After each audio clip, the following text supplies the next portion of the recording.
Welcome to this week's edition of Dugout Dish Podcast. I'm Andy Kirikides, joined with my wonderful co-host, Keith Glasser. Keith, how we doing? Great. How are you? Good. Excited. We got a long-time friend of First-time guest. First-time guest, long-time Super friend. excited about tonight. We coached against him, known him for a long time. He's an awesome baseball guy, incredible human being. Super fired up to have him on. We got the head coach from Stevens Institute of Technology, Kristaps Aldins on. How we doing, my man? Doing great, guys. Thanks so much for having me on. I figured if we can't be coaching in the same dugout, I'm coming on the podcast as soon as I had the chance. So, hell yeah. Fired up to have you on, man. I mean, you got a pretty cool baseball background, right? You've coached at some really prominent institutions. Were a really good player, and you've coached internationally, which I want to make sure you touch on because I think that's a really cool part of your resume. But take a couple minutes and walk the listeners kind of through your baseball journey and how you've gotten to where you are today. Yeah, I do think that it's a little bit there. Everybody has their own story and their own twists and turns, but I think I came up in a time where, like going back to my high school days when I was at BBNN in Massachusetts, things like the Bay State games, right, was a really, really, really big deal, and I had a couple of teammates that, that made that game.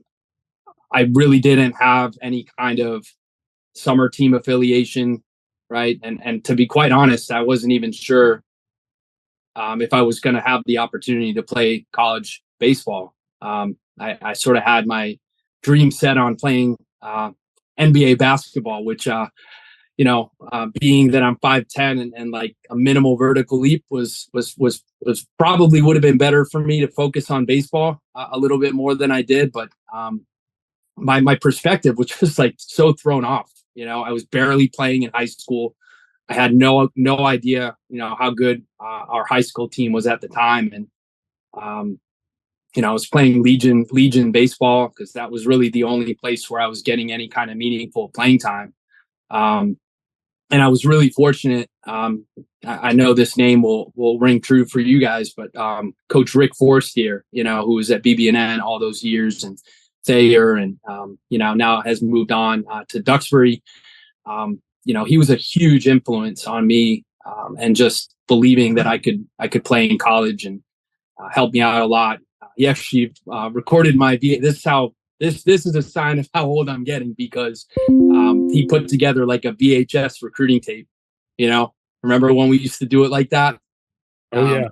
We sent that out to like 6 or 7 schools, and the only school they got back to me was Vassar. Chris Compazzi at the time, as the recruiting coordinator, Andy Barlow, who obviously we all know, and really the only school that recruited me. So that was how my opportunity came to be to play in college, and I was going to go where I was going to have an opportunity. So that's where I met Andy Barlow, and when he left Vassar to go to MIT, and then I finished my career at Vassar, sort of knew that I wanted to coach. Was at a bit of a crossroads in terms of what I wanted to do. At that point, John Martin had taken over as the head coach, and decided to head home and go back and work with Andy at MIT. My family was in Massachusetts at the time, and I had gotten some advice that I needed to save some money. Like it is hard, for young coaches. I think I got some really good advice that the best thing I could do was like live at home for 3 or 4 years. And I sort of stuck with that advice. So my parents, I owe a ton to them, because they never questioned my goal of wanting to be a coach. And I was trying to figure out a way how to be able to give baseball like a full effort, but still be able to earn money and go to grad school. And I found out that like UPS offers United Parcel Service, not UBS, but UPS, the package company, offered the hours that I needed, which was like anywhere between 1 to 6:30 and 4:30 to 9:30 in the morning, and full health benefits, and they paid for most of my grad school through their grad reimbursement program. And so like I was able to basically from 2 o'clock onward, I was able to be on the baseball field or in the office with Andy. Spent 4 years there with him, learned a ton. Like Andy was great in terms of just letting me like learn and learn on the job, made a lot of mistakes.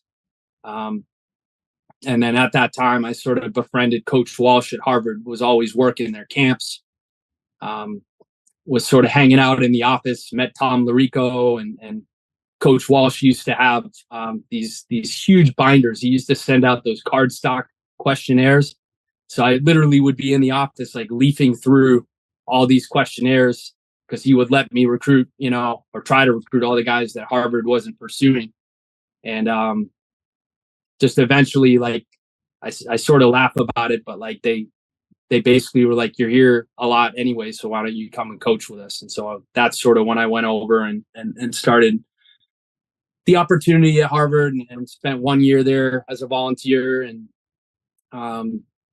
sort of caught a break. One of the coaches above me left the game, and then coach moved me into the full-time position, and spent 1 year there with Coach Walsh, Coach Larico, and Mo, Morgan Brown, sorry. And then the opportunity at Stevens opened up, and, sort of had some familiarity with Stevens just because we had played them when I was at Vassar, and,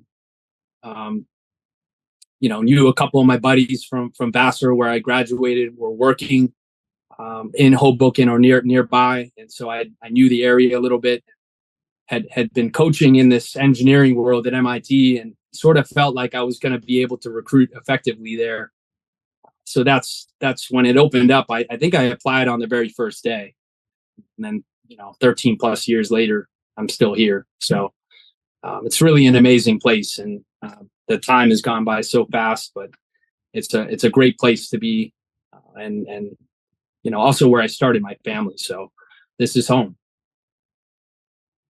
No joking, Hoboken. Yeah. Now you dropped some names from the past. Obviously, Coach Walsh is legendary for a lot of different reasons. Not only what he did at Harvard, but I mean, I don't think there's anybody who coached against him or coached with him who has anything negative to say about that guy. I mean, I remember I had no business going because I don't know how I would have ever been able to get into school there, but I got an invite to go to a Harvard camp, and I'm 16 probably. Finish up my career. Obviously, I didn't go to Harvard. Finish up my career, and I end up working Harvard camp 6 or 7 years later, and he knew who I was. Yeah. From camp. And that was like, he knew everybody. He knew the first name of every single kid who ever showed up on camp. Just an incredible dude. Spent a lot of time with Tom on the road, and then Morgan. I mean, Morgan, what an outstanding human being that guy is. So it's good to hear those names get brought up. And then obviously Andy, who's going to finish up his coaching career at the end of the season at MIT, and he obviously had a ton of success. So me and Keith talk. We seem to, every time we talk with different coaches, common thread is you're around people who let you make mistakes and around people who really give you a chance to grow as a coach. And I know Keith had this relationship with Coach Rossi at Siena, and I was lucky to be around guys who let you coach. Dennis Healy was the first guy who gave me a chance to get into the coaching world, and it's those people are so impactful. And I'm sure you still take lessons from Walshy and Barlow and those guys every day. Without a question. Like I think about Coach Walsh every day. His number, a couple of us, Todd Carroll, a couple other guys, we decided to pick a number that had the number 2 in it. He wore number 2. He was 2, right? And we called him that. So I'm like 52. In my hat, I got written 5 and 2, right? In parentheses, 2 around the parentheses. So, but there's stuff that comes up every day. Like I'll think about him, still talk to Sandra, and hear about how the girls are doing. He gave me a chance to be able to do something that very few people get a chance to do and believed in me, so those 2 years and a few years before that when I was at MIT, those were like really formative years for me, and like just incredibly lucky. Like I think about, like, if I had never met Andy, I probably never would have met Joe. Right. So sometimes you just, like, if you can surround yourself with good people, you sort of make your own luck in a way. Right. And if you're willing to put in the time and you pick your friends and the people you surround yourself well, right, that I think that can help you catch some breaks. And man, did I catch some breaks along the way to meet some of these people and to have them come into my life. So well, it's important in this game. Like, there's so many good people in this sport, and there's so many good coaches that you can learn things from. And I think that's, like you mentioned it earlier, that it's tough. It's a tough business to get into. And, I think we probably all started coaching this game, and like anyone else who started, like you started, what, 22? And you just played college baseball and you're like, I got this all figured out. I know what this is. And then your first year, you're like, I know nothing about the game of baseball. I know nothing about recruiting. I know nothing about coaching. And there's something to be said to be with guys like Coach Walsh, and I was with Coach Rossi, and Gary Rundle's down in West Alabama. And, I was fortunate enough, I've said this a billion times, like I grew up with dinosaurs in this game. And, Carl was one of the, Gary Rundles was the shortest tenured coach I worked for, and he had been a head coach for like 30 years. And, Rossi, that's like 7 decades. And then, Carl was almost 40 years, but the ability to like work under those guys, and it's just like, hey, go figure it out and fail. And like they're like, I think some of the best that you can come up with are guys that, like, they're not only coaching their players, but they're coaching their assistants as well. Because there's times where, I've told this to a lot of guys who became head coaches, like, you're going to look back and be like, I get why Coach Rossi made me do this, and this. Like, it doesn't make sense at 25, but you become a head coach, you're like, I get it. I understand now. But it allows you to grow, and it allows you to actually fall in love with what this business is, and ultimately, like, become an educator and a coach. And it's about wins and losses and all that stuff, but there's so much more that surrounds it. And I think when you're surrounded by guys like that, and Coach Walsh, and unfortunately for me, I never got to meet him, but I've never heard anything bad about that dude ever in my life. And there's something to be said about that in this business, because you can probably find negative things said about all three of us at some point in time, but it's not, you don't hear it about him. And I think that's, I wish that I got to meet the guy, because I've heard nothing but, awesome stuff about that guy. So, this is a tough business to get into, and it's not all rainbows and sunshine, and you're going to have to, quote unquote, grind it out for the first couple of years, because you're not going to get paid. And we have coaches who listen to this, like, you're not going to get paid. We all went through it. Like, you have to, if you figure out whether or not you really love this game and you love this business, and if you're fortunate enough to stick it out, you can have a lot of success and a lot of fun doing this stuff. Yeah, no doubt. We get to have you on. Like, you get to have your friends on and talk about this stuff. It's awesome.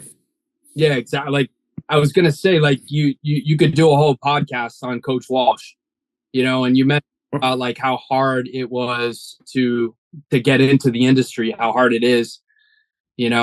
Coach Walsh used to always call it, like, you need to have a gimmick, right? Those volunteers, those baseball ops guys, those not even those analytics guys who are volunteers. Coach Walsh never would have had an analytics guy. He would have not said yes to an analytics guy. That would have been a hard no, I think, for him. But the point being is like the gimmick is what lets you like coach, right? Like having something on the side, like whether it's a parking lot attendant or, you're working nights, or like Chip Forrest, who's also super influential to me, both as a baseball coach and as a friend. Like, he used to work nights at Logan Airport, handling luggage, right? So that he could coach in the daytime. And like, these are the people that I learned from, right? for better or for worse. And I'd say that, like, for me in my career, like, a lot of those things have stayed true. And now I've, like you said about the assistants, like, I'm trying to pass that stuff down. Right. Because like, I think not very many people are willing to work for free anymore. Right. I think everybody wants that like rightfully so. Like, they want to get paid. It's expensive to live in Massachusetts. It's expensive to live in New Jersey. A lot of other states where it's so expensive. Like, but you got to think creatively. Like, you got to think outside the box. Like, not all the negatives about how this isn't going to work. Like, you have to want it so bad that you're going to think about, like, how am I going to make this work? Right. And if I had one bit of advice that I would give to younger coaches, it's live at home. Like, resist the urge to live with your buddies. Like, it's sort of like what allowed me to survive. Right. As a coach. Right. If I didn't have that ability to be able to live at home, I don't know if I would have made it, to be quite honest. How old were you when you got the Stevens job? Oh man. Do you guys ever forget how old you are? Yeah. There's days where I forget how old I am. I'd literally have to do some math here. Plus, I did that, like, super senior 5th year at Vassar. Yeah. I bent every rule in the book, like, to be able to be eligible in the spring. Like, I think it was definitely old. I want to say like 28, 29, maybe. Like, maybe a tick older than Charles Thielman, right? Who worked for us here and now is at Arcadia. Super, super great coach there, right? Who got a head coaching job very early as well. So I guess sort of young, right? To get the opportunity, but I had 6 years of assistant under my belt at the time. So that was like back in August of 2011. Yep. All right. Well, first question before we kind of just let this thing flow. How do you find guys at Stevens? What's that look like for you? In terms of, like, the identification and the evaluation process? Everybody does it a little bit different. Love to hear kind of what your methodology is and kind of how you go about that. Yeah. And I think there's, like, an ebb and flow to that.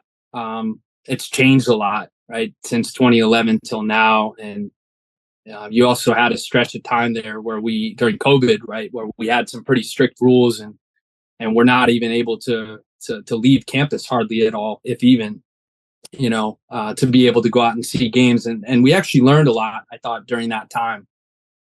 It sort of forced us to think outside the box and obviously video, seeing people in person, campus visits, those are going to be things that are tried and true for a lot of programs.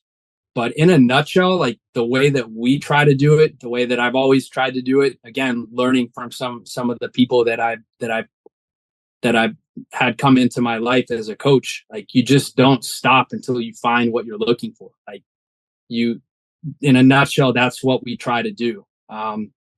Unfortunately, this is an industry and a part of the job, right, in recruiting where we're going to be told no a lot, right? For every, I don't know what the numbers are, the metrics, like, for every 15 candidates that we love, like, maybe 5 or 6 of them are going to call you back, and then you're trying to, get to learn about those guys. You try to get them on campus, hope that it's the right fit for them. You get to know them and their families and whether they're going to be a good fit. Hopefully have our guys meet them, because I think that matters a lot too, hearing the feedback from our guys. And you just got to keep going. Like, if you get told no to all the guys that we're trying to pursue, we got to get back out on the road to watch more baseball. We got to get on, the 5 sites that we always have up on our computer, right? In terms of recruiting websites that we're paying those high annual subscription fees for every single year. But at least we have a little bit of budget now here to do that instead of borrowing passwords. Hopefully that doesn't get me in trouble or anything. But I don't know, like, you just got to keep working. You got to keep working until you find what you're looking for and not settling. Right? That was something that I remember telling our AD, like Russ Rogers, when I got the job. Like, we're gonna have our pick of guys.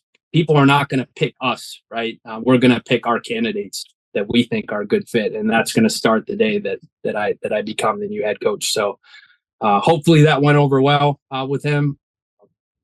And that's sort of something that we've tried to to live by every day.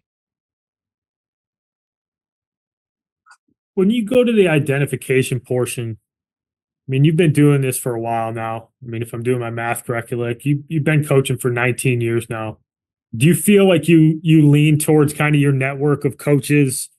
I know you have some select camps and stuff that you do very often. Um, is that typically how you go about it in terms of identifying guys? Like, I know you work a lot of the Ivy League camps and try to target the high academic world, but from that early identification, like, how does a guy get on your radar? What does that look like for you?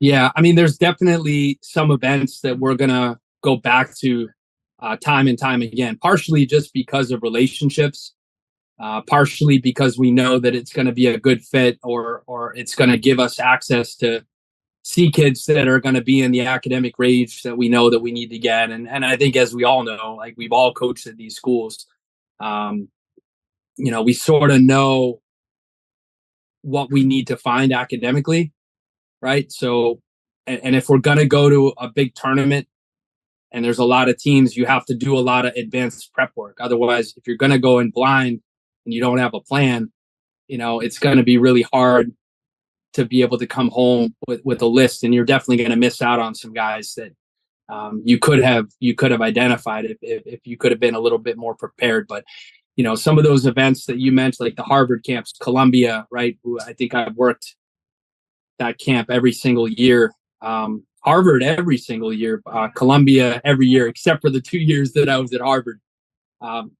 Coach Ferretti is amazing, but I don't think that he wanted the Harvard Crimson at the Columbia camp. That was probably not going to happen, so I didn't even ask. But I think that we always try to add like 1 or 2 new events every year, but we feel pretty confident that the ones that we have etched in our schedules every year are gonna yield good results for us. And then when we get later in the fall, now we're looking at, okay, what positions are we still looking for? The Arizona Fall Classic, right, is an event that we go to every year. I think it's good timing for us. It gives us access to like a lot of West Coast kids that we maybe haven't had a chance to see earlier in the summer. And because Stevens is right next to New York City, it can be a good draw for kids that want to spend 4 or 5 years in the New York City area. So that's a fun event just because of the timing of it, and sort of gets us out of the cold in the fall and get to see some incredible baseball. Jupiter in Florida was similar, the World Wood Bat thing in Jupiter. I always loved that tournament for that reason too. Let me ask you this, right? Because you talked about the Fall Classic being an event that's good for you, right? And obviously that's a little bit later in the calendar, like, and you've seen this over the years, but recruiting has sped up in a lot of ways.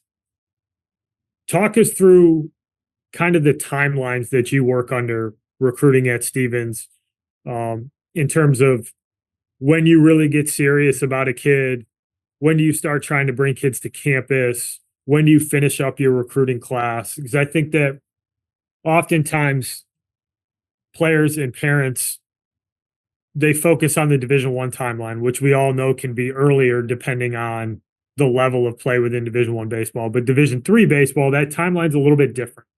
So from Stevens' perspective, what does that look like for you from a timeline? Yeah. Right now we're in November. We're certainly in gathering mode right now for 2026 grads. We're not calling anybody right now. It's just too early, right? It's not that we're not paying attention to the 26s. It's actually quite the contrary. We're doing a lot of work on the back end. We're saving emails, we're copying emails from the kids. Anybody who happened to write a heartfelt email, or it's clear that Stevens, right, is a top choice. We're saving that, right, so that when we see that questionnaire roll through, when we send out that first big blast, and we see those questionnaires coming through, we're going to be able to look back and say, oh, he wrote us an email in summer of 2025 when our attention was still on a different class, So I mean, one of the things that I like about Stevens and about Division III in general, I think that there's a higher percentage chance that the kids are going to make the decision for the right reasons, and I sort of like living a little bit later. I think even in the Division III landscape, we're working a little bit later than some, it sort of goes back to that, like, we're not going to stop looking until we find what we're looking for, because realistically, right, any kids that we like in June are probably going to have aspirations to play Division I, right? It's almost a red flag if they're not, right? Like, and it's not offensive to us, right? If that's the answer that we get. I do think that there's a right way and a wrong way, right, for candidates to reflect that, right, and to say that. I think sometimes it's said the wrong way, right, from the kids, right? But we sort of know that guys are going to be looking to play at the highest level that they can. Of course, that's what they should be doing, right? Trying to find the right fit for themselves. But we try to get those campus visits scheduled, beginning in like late May, June, and then really all throughout the summer. And then we slowly start seeing everything come to fruition. I remember my first year, right, back in 2011, it was like November and we didn't have any commitments. And I was pretty much freaking out. I'm like, nobody's ever going to commit to our program, And what I realized that first year was that it was like I trusted my instincts that first fall. Right. I was like, we're not going to settle. Like I said to my boss, we're not going to settle. Like, we're going to take this all the way through March and April or May if we have to. Right. And we ended up doing that. And we ended up having one of the best classes that we ever had. That sort of got the ball rolling for the Ducks, in our program. So, like, I think I made some good decisions, I think, early in my career at Stevens in terms of holding through, like holding strong to some like core things that I said I was going to do, like when I got there. And I think it paid off because it helped set the tone. Yeah, I think you hit the nail on the head from a Division III standpoint. And I think it's worth pulling the thread a little bit. Like, there's a lot of guys that end up playing Division III baseball that are chasing the Division I dream. And as well as I did, the academic piece at Stevens and in RPI and a lot of these schools comes into play as well. Like, there's, like, at RPI, it was a lot like we wanted to see essentially the full picture of your junior year from an academic standpoint before they would even kind of make a decision. And at even the timeline at the Division III level is a little bit longer and a little bit more drawn out for, like, especially in the high academic world, for some of those reasons. Like, every school looks at this stuff differently. And I it's funny because when Farish, my first year as head coach, and Farish was my assistant coming from Wake Forest and played pro ball, and he was like, it was mid-August and he was like full on panic mode, like, Glass, we have nobody committed. What are we going to do? And I was like, man, it's okay.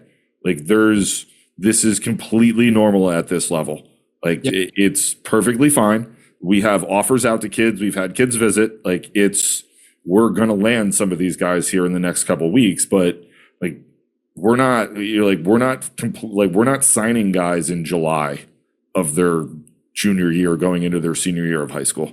It's just not a thing that happens. And I do think, like, the current rule change, or the recent rule changes are going to slow some things down a little bit more, because people are waiting and seeing what's going on and what are the rosters going to look like at the Division I level and this, that, and the other thing, but it's so true. Like, Farish was in full on panic mode. And I was like, man, I've been here for 7 years. I've never had more than one guy committed in August. Like it's going to be okay. You know, and we ended up filling a class of 10 guys that we really, really liked, and they ultimately have been really, really good there at RPI. But it's more of a slow burn at the Division III level than it is. And it happens quick. You know this as much as I do. Like all of a sudden you have no commits, and then you look up and after 10 days you're like, yo, we just committed like 7 dudes. Yep. And I like all of them. Like it, and it can happen just like that. Yep. And you know, so it's the Division III, and it's kind of designed that way, but like the recruiting end of things is a little bit slower than what you might see at the Division I level, where it's like, we really like this guy, we want him to come, like come visit, here's your offer. And like there's money involved, like, you know, and I don't know what you can do at Stevens, like when you're looking at the price tag of schools and there's no scholarship money involved, that adds another layer of complexity to the decision as well. Like the families might not be able to afford the school. That's right. You know, maybe it's close and, you know, what can we do? Like that adds a whole other layer of stuff that isn't even thought about in the recruitment process at the Division I level. And I shouldn't say it's not, but like by and large, it isn't. Like, but the Division III level, it's only merit scholarship money and need-based money. And you could be staring down a price tag of $82,000 a year and you're like, I don't know if we can afford this. And that adds more into the recruiting process as well. So there's a lot of other ancillary factors that go into the Division III timeline. That's not just strictly school and skill set of, yeah, we like this kid, he fits into our program. Like there's more things out there that can kind of delay that. And it doesn't mean you don't end up ultimately getting those kids, but it's a little bit of a longer process because, well, we're going to have to figure out if we can make this work financially. And so now they're going to meet with financial aid and they're going to meet, like, there's more steps that they have to take and you have to take to help facilitate that to get those kids there. And I always found, and I'm sure you found this as well, like the more you do that, especially with your top end kids that you like you generally end up getting those kids, because if you're going out of your way to really help them out there, it's like, all right, like he really, really wants us here. Look at what he's doing to help us make this work for our family. And that goes a long way in the process as well. Like you don't get them all, but to your point earlier, we hear no way more than we say yes. And it's something Andy and I talk about with our families all the time. Like we want you to say no more than you're going to say yes. Ultimately, you're going to say no, or you're going to say yes once, but don't be like, you don't have to be shy about it. We actually just cut a podcast on this a couple weeks ago. Like you don't have to be shy about saying no. Yeah. If you do it the right way. Yeah, exactly. Because we know that. I hear you're dead right. Like you cast a wide net, like you're going to hear no way more than you say yes. If you're looking to land 7 kids, you're going to hear no probably 20 to 25 times before you ultimately settle on the 7 or 8 guys that you really like. And I don't know the metrics. I think it would be an interesting thing to track, but you're dead right. Like we hear no way more than we say we hear yes in the recruitment process. That's a hard thing for like a recruiter to sort of learn, right? You think of it a couple different ways. Like you can think of it as wasted time, right? Or you can think about it as like you're gaining skills and you're getting better with conversation and you're learning from every conversation, right? And you're expanding your network and you're making a difference in that kid's life, right? Sometimes a recruiting call can change a kid's life, right? The kind of confidence that kids can get, right? Like I'll never forget like sending out all those VHS things, that I sent out back in the day when that's how we, you would try to get noticed, sending out these big VHS tapes that Rick Forrest here at BB&N helped me make. I still have a copy at home in my parents' place. But like it was the most unbelievable feeling in the world, right?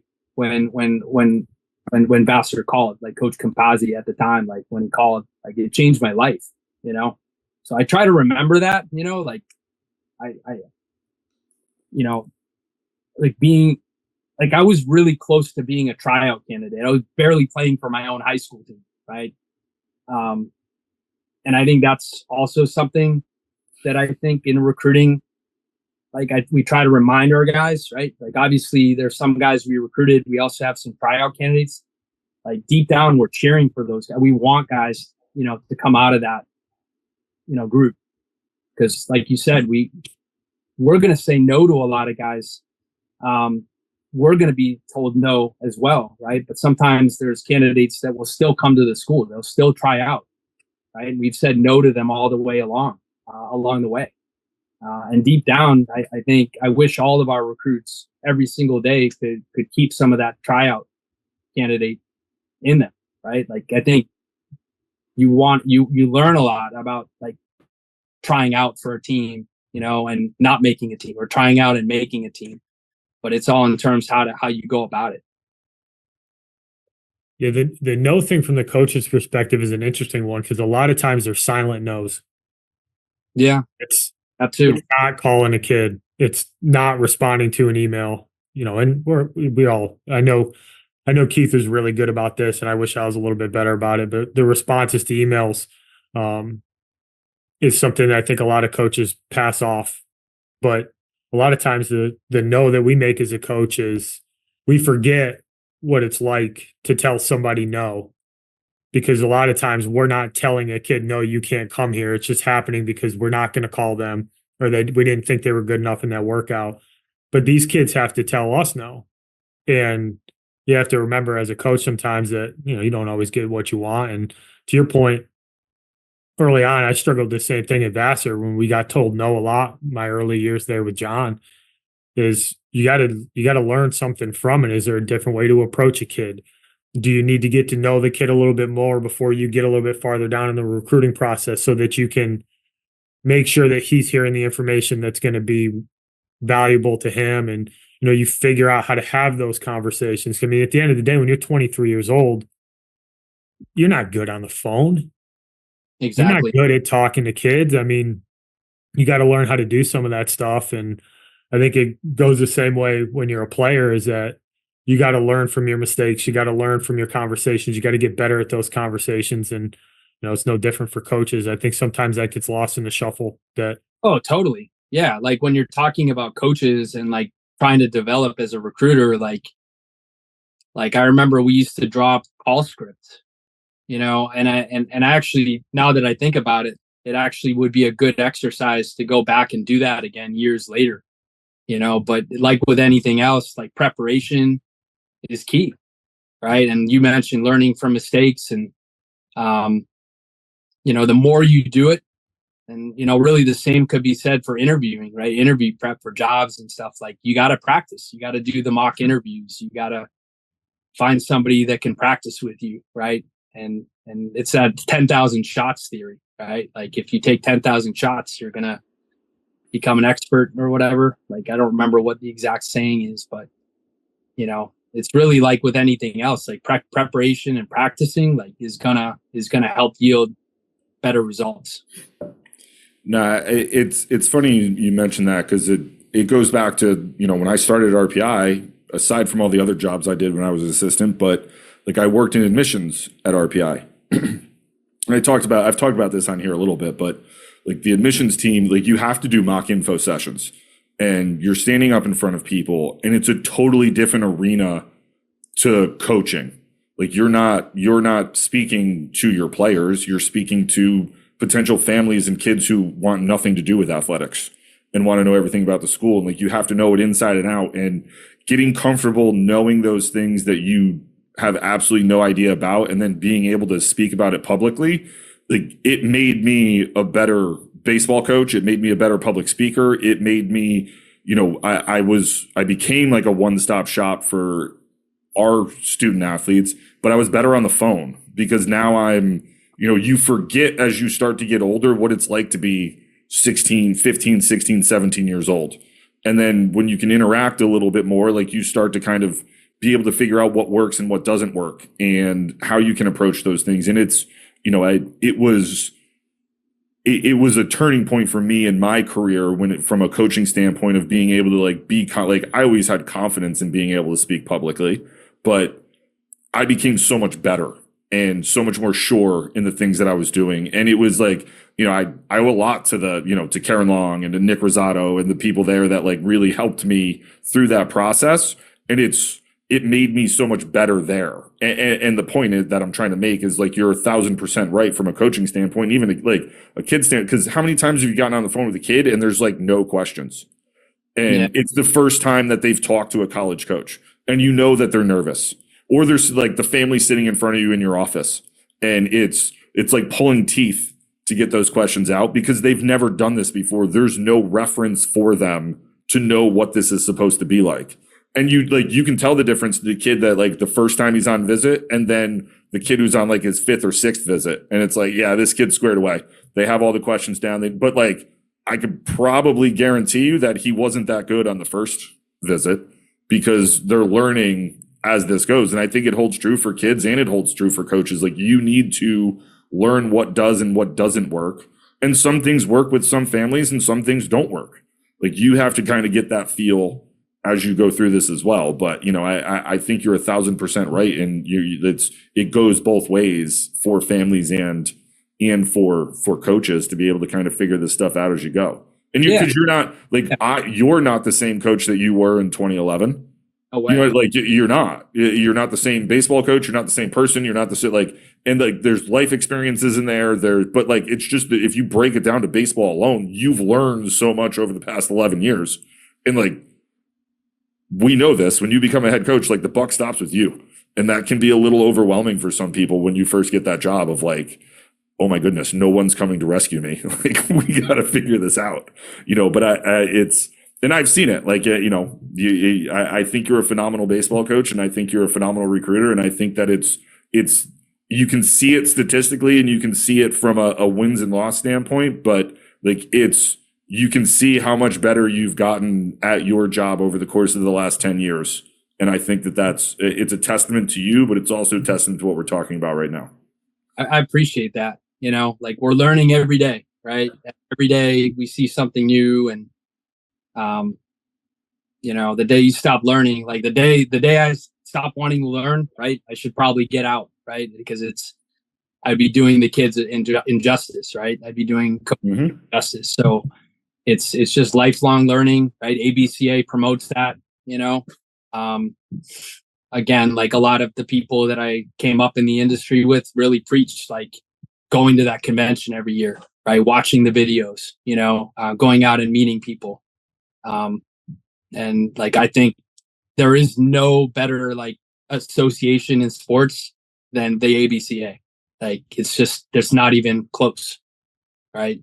And like, what's been great to see is like the commitment to wanting to give back and like opening up knowledge for everybody, right? Like, not keeping things in-house anymore, right? Like, it's trademark, trade secret. Like, I think that's been a really, really good trend for the game in the last 5 to 10 years. There's just so much more content that's accessible, right? And I think ABCA, right, has been driving a lot of that, which just is huge. Like, I wish I had some of that stuff when I was younger in coaching, you know? Yeah, I mean, some of the guys you get access to at that convention, and obviously the media portion of it now makes it even more accessible. But you know, if you're a young coach and that membership doesn't cost much at all, to be able to have access to that, and you get to hear some of the best high school coaches, some of the best college coaches in the country talk about really specific topics, and you may sit there and go, oh, all right, yeah, I've heard this. Sometimes you have epiphany moments, you know, like I didn't know people did it like this. And obviously with technology now, learning how people are leveraging that is a huge portion of getting up to speed in the college coaching game. And just some of the information that gets passed along, to your point, a lot of that stuff was conversations over beers, or you're sitting there recruiting, and that's how you got that information. Now it's just way more accessible. And you can learn so much, and it kind of creates a network. Like, there's a community of it now. Yeah. Right? Community is unreal. Like, and it was pretty lonely. Like, it was intimidating, right? The first few years walking around ABCA, like you don't know anybody. You're watching your boss like stop and talk to you. You're being introduced. You're trying to remember people's names.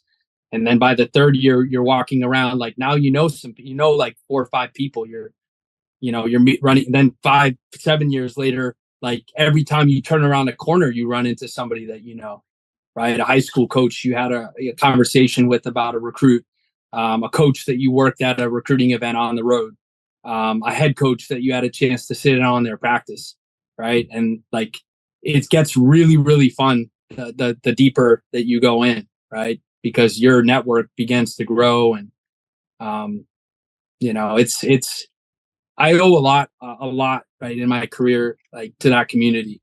It's really everything to me in terms of the baseball component of my life. Yeah, the first time I ever went to the ABCA, John dragged me there. Yeah, big That heart. was Oh yeah. well, I mean, he was on the regional board, and John is super charismatic, and he's 6'5", and he's got the big beard, and he's a really good public speaker. Like, he's got that gravitational pull, and that's just not me. But it was one of the best things that he made me do as a young coach. Like, hey man, you need to get out there. Like, I'm going to introduce you to some people. Like, we're going to go and have a good time, but like, we're going to go and we're going to sit and listen to people talk, and we're going to sit there. We're going to brainstorm about what we need to do to get this program in a better spot. And, that stuff paid dividends. And a lot of my friends in the baseball world, I met at those things. And I mean, shoot, going down to William and Mary was because of Brian Casey. Yep. Because I'd gotten to know Case so well that he told his boss, hey man, you need to interview this guy.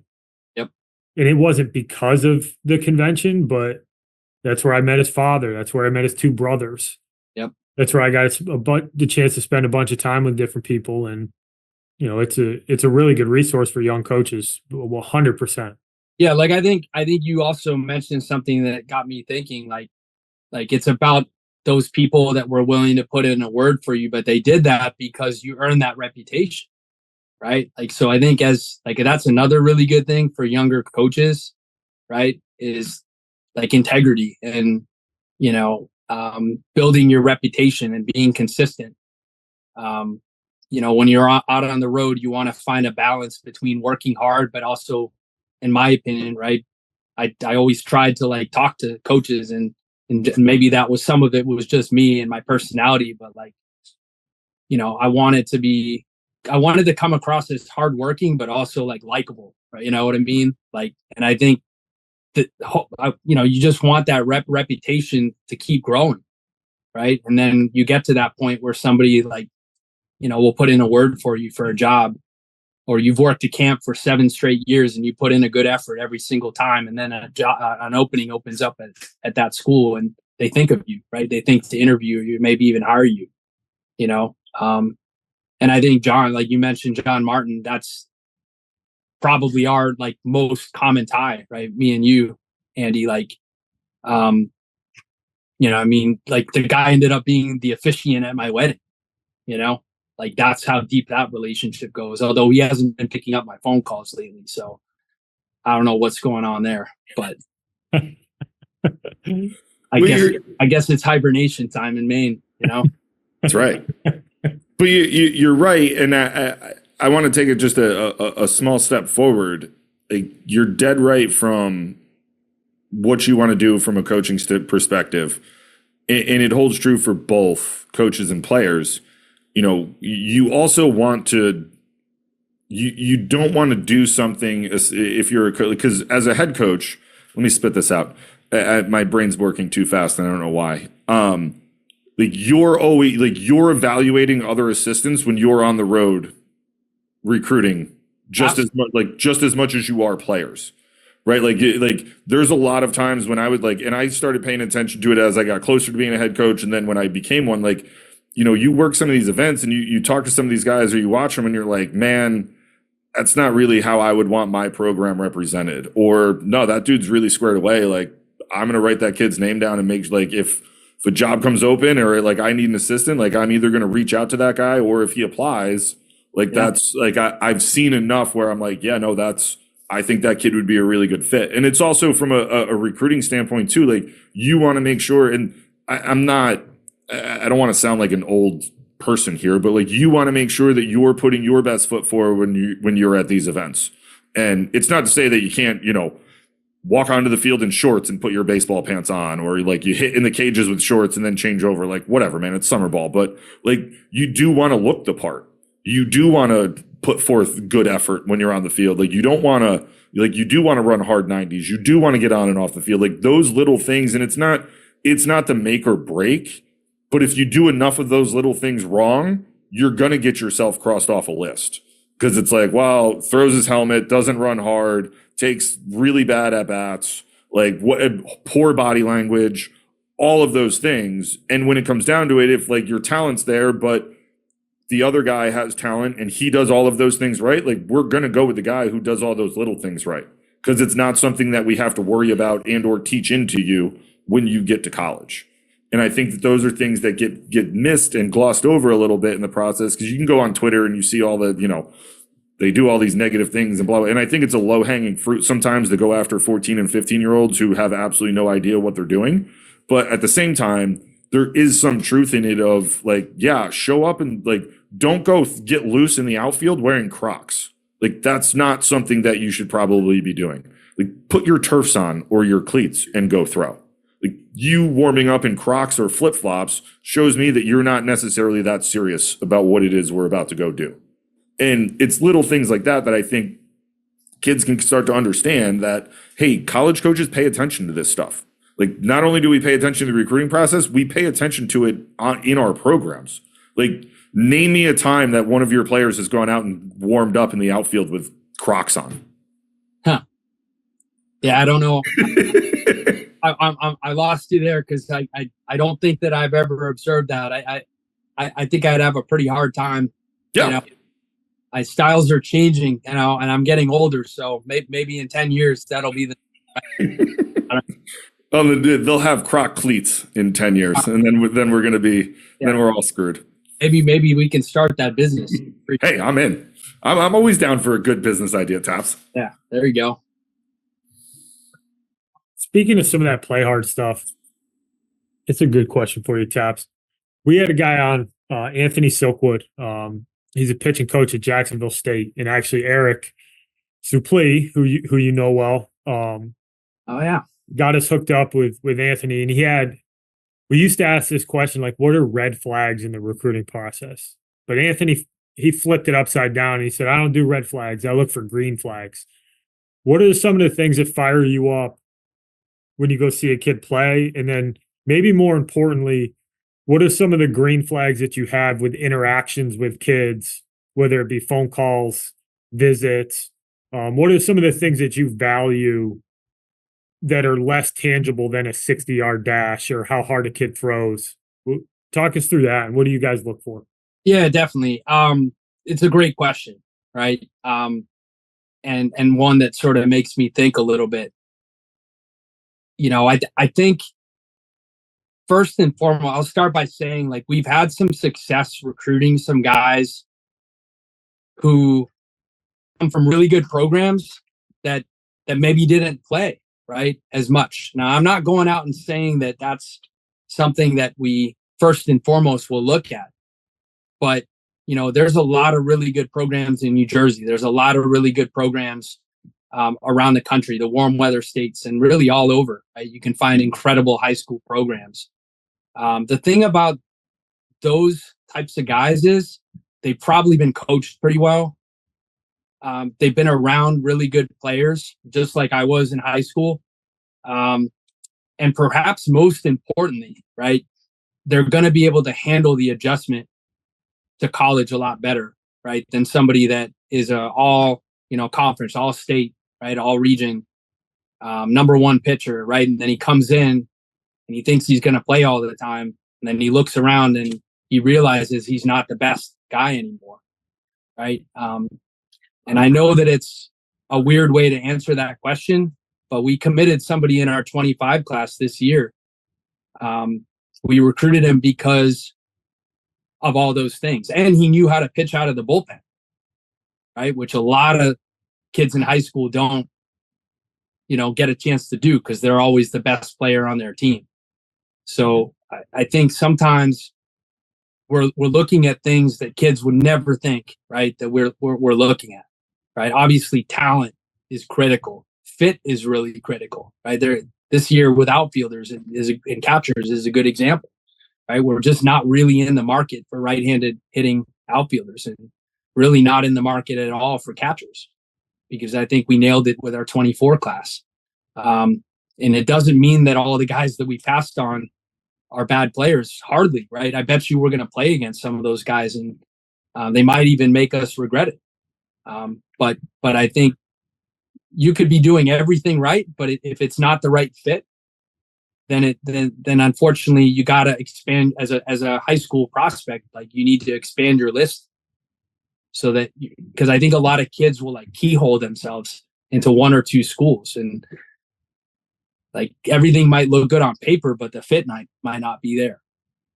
So I think, and then finally, like, character, right? Like I would rather, if I had the choice of seeing somebody in person versus seeing somebody in video, and I didn't get a chance to meet with the family in person who I saw like at the game, but I did have a chance to meet with the family and the kid who I saw in the video, I would pick the video and then meeting the kid in person and meeting the family in person. That is an absolute must. Like, the visit and meeting the kid and being able to have him meet our own players, that's where we get a chance to learn a lot. And those visits are very select for us. So we're only going to bring guys in who are actually considered for our class. So it does happen a lot where we'll do the visit and something maybe doesn't happen right quite the way that we would have wanted, right? But I think, going back to what you said before, I think that idea of, like, instead of talking yourself out of players, and I think this is the mistake that a lot of recruiters, in my opinion, make, right? Like, you're thinking about all the things to talk yourself out of about why not to take a player, right? Like, I think you need to look at those things that you do like in a player, right? Because I think as coaches, sometimes we can also outthink ourselves a little bit. Right? You got to trust your gut. You got to trust your instincts. You got to stay true to those core things that you believe in. And then you got to believe that you're going to be able to develop those guys, once they get there. The green flag thing that Anthony brought up, I was so glad that he framed it that way, because it's something that I wish I had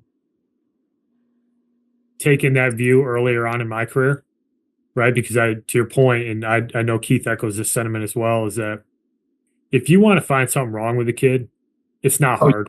Yeah, you can find something pretty easy. Yeah. But, and unless you're ACC, SEC, Big 12, like, you're getting kids that they're not the complete package.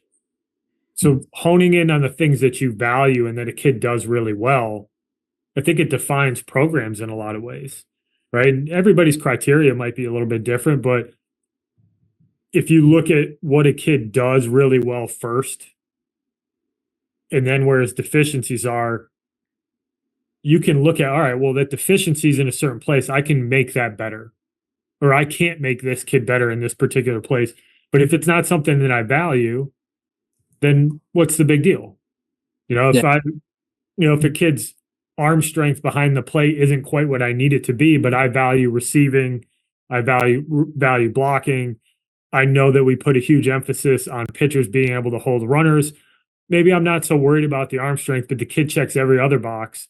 Now you get yourself in a position to say yes to a kid, instead of your immediate response being, well, he can receive pretty good, but he can't throw.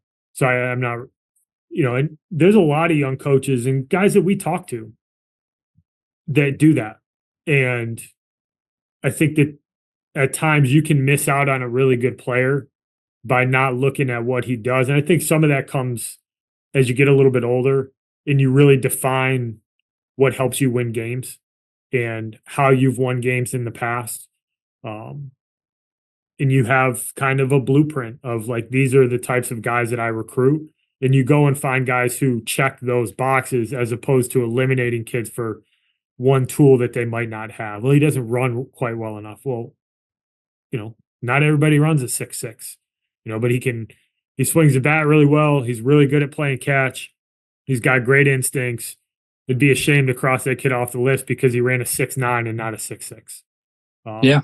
So I think it's, for young coaches out there, I think it's an important thing to really consider when you're out evaluating guys, is focus on the good stuff first, because you'll probably have more kids to choose from if you take a look at it that way. Yeah, I agree. Like, and it's all about fit, like I think fit is like everything, and I think it works both ways. We want to find the right fit. The candidate needs to find the right fit. And, timing is also really key, right? Like, I think we can all agree on that, right? Timing, like the two parties, the school and the coaches and the player and the family need to be at the same place at the same time. And sometimes when the timing's not right, like an opportunity sort of goes by the wayside. It's like opportunities like that could have been, right? Like it could have been, if the timing had been right, this could have worked out, but I think that's also like a very overlooked component of recruiting, right? Is timing on both sides, really. I think another one too, and we can dive down this rabbit hole if we want to, but it's the projection piece. Oh yeah. Of not only for the kid and the family, but also from a recruiting standpoint. Like, Heels is, I learned so much about recruiting from that guy, and my personal opinion, he's one of the best that ever did it. But I remember as a young coach trying to make a decision on a kid, and I was like, well, I just think I don't think he's going to be able to do it. And Heels being like, he's not playing a college baseball game for 2.5 years.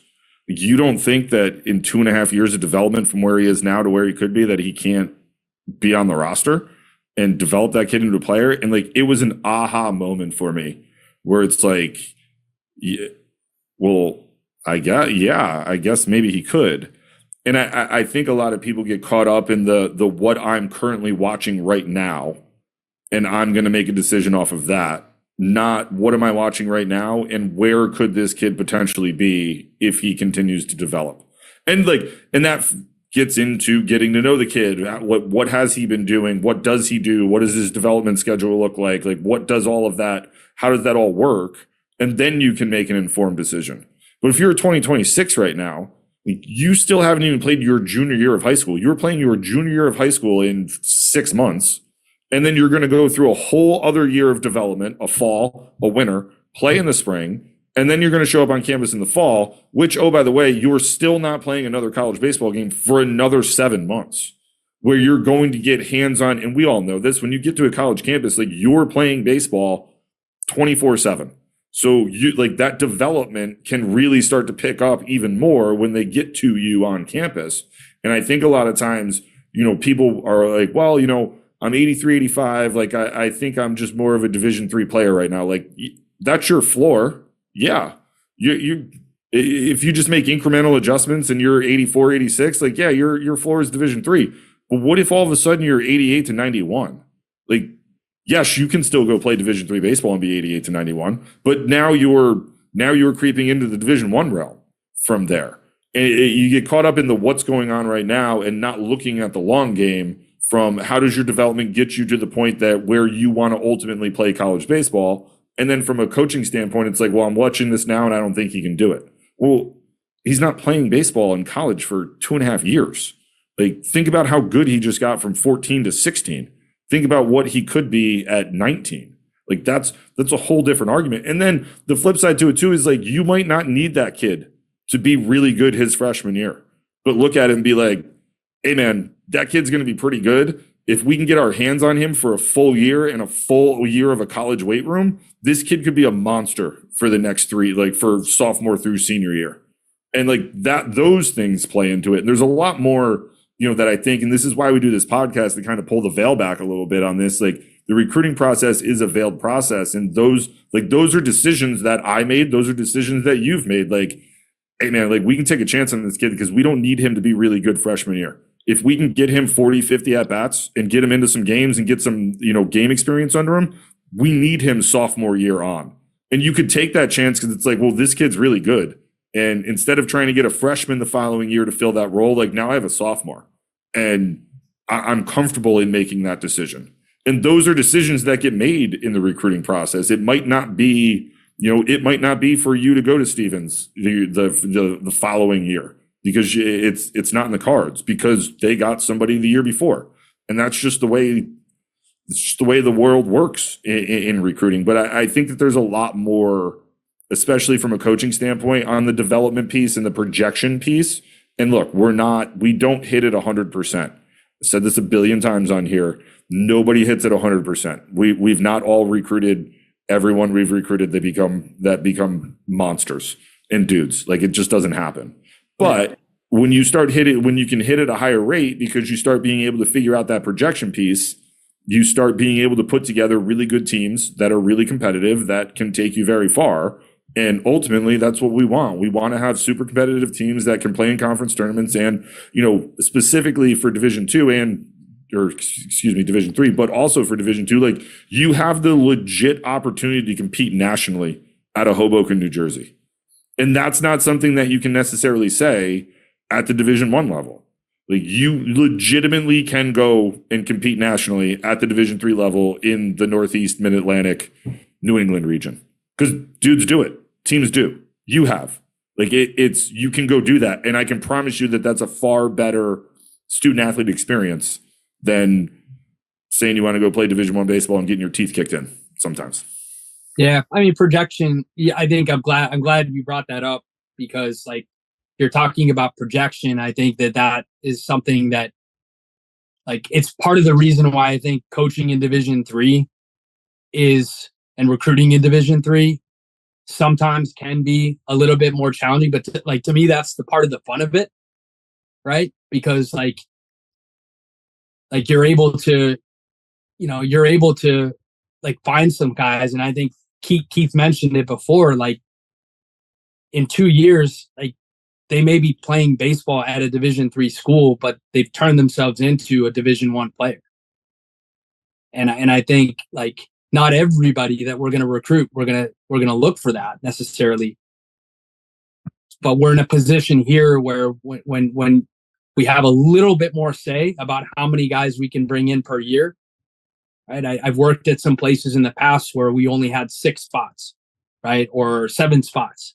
And I think it's a little harder to take that projection guy at those places when you need guys that can win now, right? But it's really fun, right, when you can take a couple guys like that, because the rewards, could pay back like tenfold in 2 or 3 years, like by the time they're junior or senior.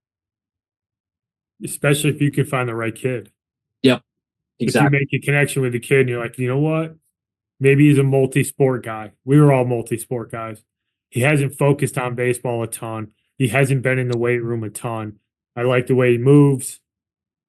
I like the way he competes. He plays the game well. He's the right type of kid. Like, that's the kid you take that projection chance on, because it's like, all right, I'm going to bet that this kid's going to work his butt off. And worst case scenario, you end up with a really good roster player. Best case scenario, to your point, maybe it's that kid that you take that's 82 to 84, and he's a little bit fringy for you from like a pure stuff perspective. But there's something about him that you like he can spin a breaking ball. Maybe he's tall and projectable, whatever it is. You feel like that's the right type of kid. Like, those are the kids who end up pitching for you on the weekend. Because you took a chance on the kid, and everybody else was going, well, he doesn't throw hard enough. And you're looking at it like, yeah, maybe not right now, but my knowledge of how this works and having done this for 18, 20 years tells me that I've seen a lot of kids who look like that end up being exactly where I need him to be. Yeah. Yeah. And that's where, like, the tryout, like, we go back to like the tryout mentality, right? Because for some of those kids, right, they may believe deep down in their heart that they should have, like, gone to Division I, and we're like, go out and prove everybody wrong, my man. Like, I remember we had that conversation with our returning All-American in the dugout when he was coming on his visit. Like, it's like, go out and prove everybody that they should have taken you, and to his credit, right? Sib, right? Eric Sibach, like, he ended up doing that. To the point now, right, where I think he might have a chance, to play past college if he so chooses. And those are cool stories, right? It's an honor to be part of his journey, right? As a coach, obviously our number one goal is to try to give our guys a great experience, but I'd be lying to you if I didn't say that, like, seeing a couple of our guys go on and play pro ball too, like, that's like the tryout candidate in me, right? Like that kind of stuff is on paper is not supposed to happen, right? So it's like, even for us, we're trying to prove, right, other people wrong to a certain degree. So like to me, like that tryout mentality, right? Being able to keep a healthy chip on your shoulder, but still be a good teammate, still be coachable, still be pleasant to be around, except when you're on the mound, right? Or you're competing at the plate, right? Like then it's okay to, to be mean, right? But like, I think that is a tough balance for some guys to strike. But when you find that kid, like, it's special, right? It's really special when you find that kid with that mentality. Oh yeah, 100%. we had a guy. It made me think about, you brought it up, a guy who you committed that maybe didn't play a lot on his high school team. We had a guy at RPI. I didn't recruit him. He was there when I got there as a freshman. Kyle Meyer recruited him. Shout out Kyle Meyer. Great guy. But like, same thing. This kid came from a West Coast school, super competitive, very good. Didn't think he had any shot of ever playing college baseball. Meyer saw him at head first, recruited him. He was like the 4th or 5th outfielder on his high school team, and then ended up, he was at least 2-time all-league player, was a captain, played pretty much every day in the outfield for us, left-handed stick who could flat out swat, like, was a really, really good player. And I think that, like, those stories, to your point, are like, those ones are some of the best ones that you have as a coach, because it's like, yeah, we took a chance on a kid who didn't really play a whole hell of a lot in his high school team, but it was a really good high school team, and the kid ended up having a phenomenal baseball career and was able to do it. And I think sometimes people do pigeonhole themselves a little bit, but those ones are, to me, are the ones that I like the most. Aside from the ones that you're able to help people that are, might otherwise never gotten or thought about going to Stevens, and you change the trajectory of what they have going on in their lives because they all of a sudden have phenomenal education. They learned how to work within a team and play college baseball and had a great career. And, 20 years down the road, they're like, I owe a lot of this to our coaches. And, I think that that's why you get into this game. Like, yeah, you want to coach and you want to win, you want to do things, but ultimately, like, you want to be able to affect the outcome and better people's lives from what it is that you're able to do and impart on them during their 4, 5, 15 years, if we have another pandemic for these kids. Yeah. Don't say that, Keith. Not happen, please. I know. We went through a very similar experience. Yeah. There was a lot of hours on the phone talking about that stuff. Crazy. Hopefully that never happens again. Tapper, I got one last question for you. If you were gonna give some advice, obviously you've been doing this a long time, you did it at multiple levels. If you're gonna give families, high school players, some advice as they go through this recruiting process, what would be a couple things you'd like to leave these folks to think about?